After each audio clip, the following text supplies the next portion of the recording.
Now, in case you didn't read the thumbnail title to this video, I'm going to put it right here. Now, you can't say you haven't been warned. This one turns out a little creepy.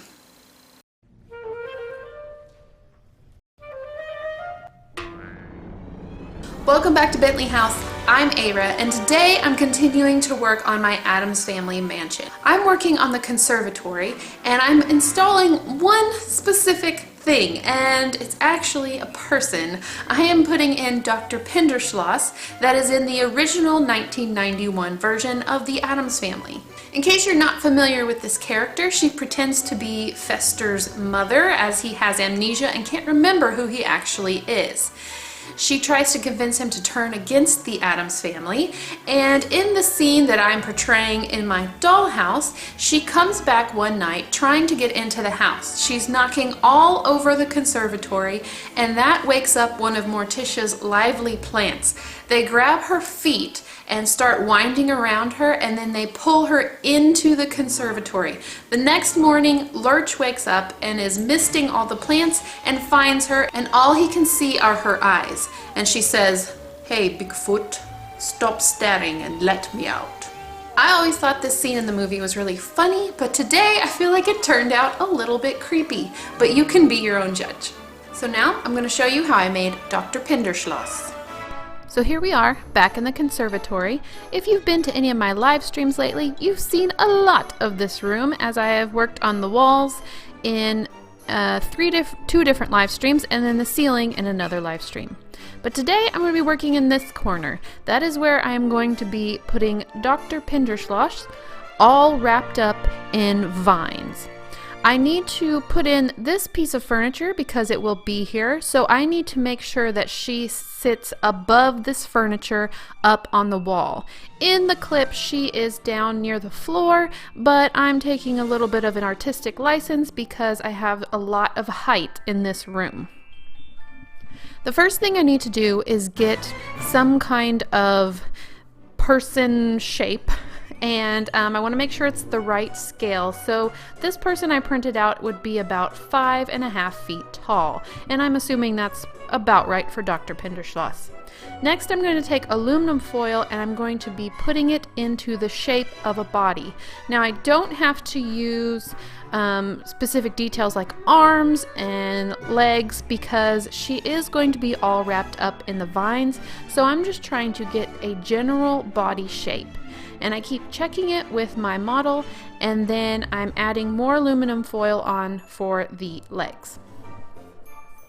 I'm just going to keep shaping it until I get a shape that I like. I am not going to be doing the head because I need to actually sculpt her head out of clay, but I do want to put in like a nail, or you can put in wire, something that I can attach the head to so that I don't feel like it's going to break off. After that's finished, I'm going to be covering it with clay. I'm using black clay. I know in the clip she's wearing a tan trench coat, but I felt like black would be helpful if I miss any spots with my vines, that there wouldn't be any weird color showing through. Black was just the best choice, I felt. I am putting it through my clay roller on a size 3, I believe, and then I am just going to put this all over the clay. Basically, I am just creating a black body shape.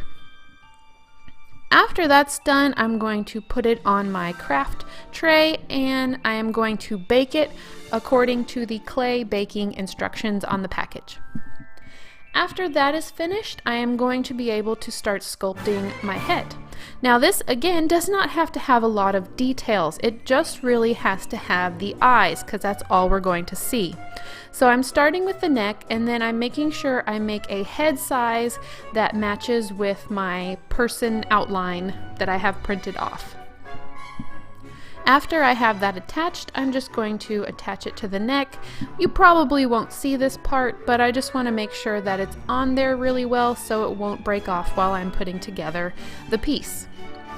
Next, I'm going to be sculpting the eyes. Like I said, this is the only part of her we will see, so I want to do a good job on this. The eyes are actually in the center of the head, and so I'm putting a line through the middle of where the head is, and then I'm going to take a ball tool and mark out where the eyes are. After I have my eye sockets, I'm just going to smooth where the nose line would be in between the eyes. When that's done, I'm going to make 2 small balls of white clay that are going to be my eyeballs.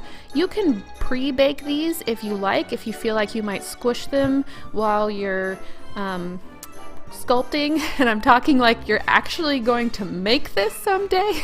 I'm probably the only person in the world that's probably going to make this, but if you wanted to, you could pre-bake the eyeballs. I'm also going to be adding a little bit of clay to make a brow at the top, and this whole sculpting process just ended up looking weird. It's the fact that it doesn't have details.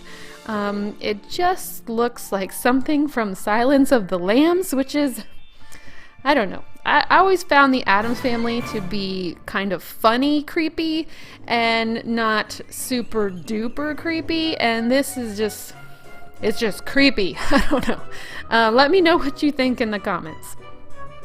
Anyway, for the nose, I made a teardrop shape and I attached it to the face. I want to make sure you will see the bridge of the nose, so I wanted to make sure I had that in there very well. And then I'm taking the clay I used to make the brow and I'm rolling it down over the very top of the eyes to make the eyelid. Now I'm going to take a very thin piece of clay to make the bottom of the eyelid, and I'm just going to place it onto the head to where it slightly overlaps the bottom of the white eyeball. And then once I have both those pieces on, I can push it down into my clay and smooth it into the clay head.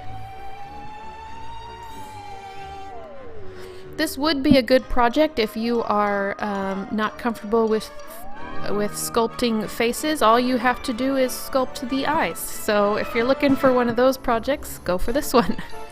I'm going to be using rubbing alcohol, which I recently found out about that it really does smooth polymer clay. My past polymer projects have been not so smooth. This actually did help out. It took a lot of brushing, but it worked really well. Also, I added a chin shape, and this is where it really turned out looking Silence of the Lamb-ish. But yeah, you won't see that in the end. It just looks creepy right now. Next, I'm going to be using acrylic paint. Oh, I did bake it, by the way. I baked it per the package instructions. After it's baked, I'm using acrylic paint to paint on the irises, and I didn't really do that much research. I just decided on brown. I wanted a dark eye color that would stand out because she will be kind of dwarfed among the branches. Then I used a little bit of black along the eyelids to create some kind of a lash effect because she is a woman. And then I added eyebrows. And then I used polyacrylic to go over the eyes to give them a little bit of shine. Now it's time to create the vines. I had this twine that I've just had for years, and it doesn't look quite like the vines in the clip, but I felt like it would do a good enough job, and I'll show you what my solution was in the end. I started by taking the twine and securing it to the back with hot glue, and then I wrapped all the way around the body several times. And I do wish that I had done a little bit more sculpting on the feet because you can kind of see the feet sticking out. I wish I had made them look a little bit more like boots, but in the end I don't think anyone will really be looking that closely. Now once I had it all on there, the twine was very wispy, so I went back and cut off some of those wispy pieces just to make it a little bit neater. After that was finished, I took some brown acrylic and I painted straight onto the twine once it was attached to the doll. After that dried, I added the extra bits going up the body, and I made sure to stop at the neck. The reason for this is because if I went over the face, I would have to paint the twine while it was on the face, and I would risk painting over the eyes. So I went ahead and just painted the twine before I attached it to the face. This way I would make sure that I didn't get any paint on the eye area, which was the important part of this doll creation.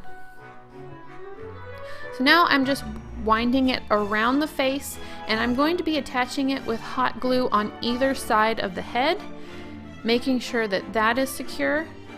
And then after that, I will make sure and make the twine go up over the eyes along the brow line so that the eyes can be seen in between the twine. So there you can see her eyes sticking out, and I feel like it turned out pretty well. I didn't know how it would look since a doll's face in the scale is so small, but I felt like it worked out okay.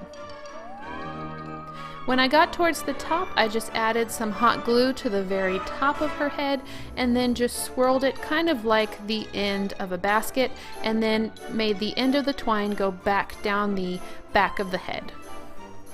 So there is the completely entwined body and messy hands. I had some fake flowers, fake twigs, and these were plastic and very bendy. So I felt like it would add just a little bit more realism if I added these on top of the twine. In the clip, the vines have kind of thorny protrusions on them. So I felt if I put these here and there on the twine figure, that they would give a little bit more of a realistic look. So I attached the bottom end with glue, wrapped it around, usually just once, and then attached the top. I could have added more of these, but I didn't want to add a lot of bulk to the body because then it wouldn't come across as a body shape. Yes, the back does not look fantastic, but it will be in the corner of the room, so I do not think that will be a problem. Now I added a few more twigs to the back of Dr. Pinder Schloss here because I want these to look like the vines that are holding her to the wall. Now how I added her in is I put a little bit of hot glue on her back and then pushed her into the corner and waited for that to hold. Now you can see the sticks kind of going out to either side. Those sticks I later attached with super glue and made sure it looked like they were holding onto the wall. So that's it. That's the making of Dr. Pinder Schloss. Let me know what you think. Are there any other obscure Addams Family characters you think I need to have included in this mansion? Let me know in the comments below. As always, I hope you enjoyed. I hope you subscribe, like, all those things encourage me to keep going and keep sharing these weird creations with you. I hope you guys have an amazing week, and I'll see you in the next video. Bye!